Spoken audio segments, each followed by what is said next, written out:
يوم الشهيد الفيلي يعني استذكار لجميع ما عانوا به الكرد الفيلية من تهجير وقتل وإعدامات، وكذلك استذكار ل 22 ألف شاب غيبوا ولحد هذه اللحظة لم يعثر على رفاتهم. شهداء بلا أكفان، قبور بلا أجساد. هذا نراوي للأنظمة الجاية وللجيل الجاي مدى اللي وصل إلى الكرد الفيلية في الأنظمة الحاكمة في العراق، مظلومية الكرد الفيلية. رسالة سوف نطالب بحقوق والبحث عن الرفات الكرد الفيلية وحقوق أبناء الشهداء في جميع المجالات في الحكومات القادمة.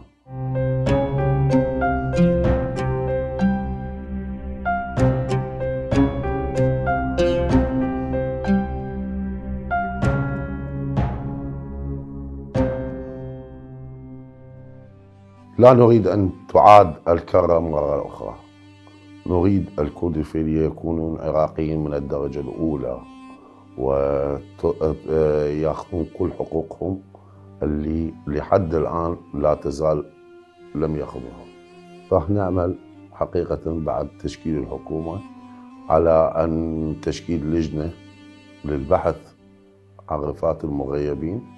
حقيقة استنكرنا وأدلنا قرار مجلس أمانة العامة لمجلس الوزراء حول يوم 16/3 كانت ذكرى عطلة رسمية باعتبار ما يستذكرون ما قام به النظام البعثي من جرائم في العراق، لكن للأسف نقول غافلوا عن ذكر يوم الشهيد الكردي الفيلي واستنكرنا بهذا. حقيقة قمنا بجمع توقيع في البرلمان ونلنا توقيع عديدة من النواب بكافة المكونات العراقية أن يكون يوم 4/4 هو عطلة رسمية ومناسبة وطنية بيوم الشهيد الكردي الفيلي.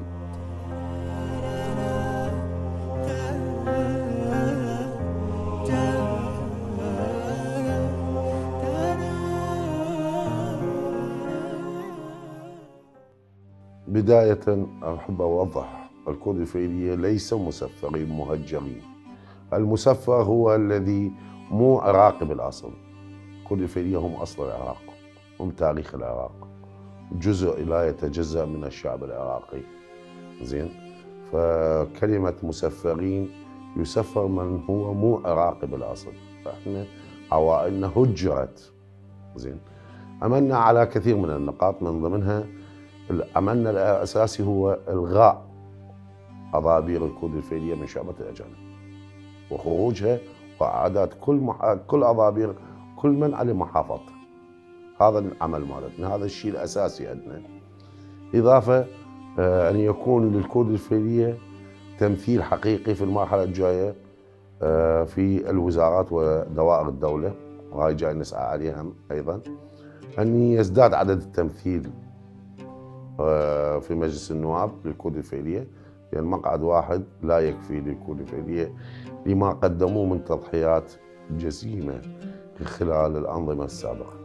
مؤسسة الشهداء جاي تعمل بهذا الموضوع، لكن أغلب المغيبين يعني اكو ناس أخذت حقوق يعني من مؤسسة الشهداء، لكن العثور على الرفات مالتهم هذا الشيء الأساسي.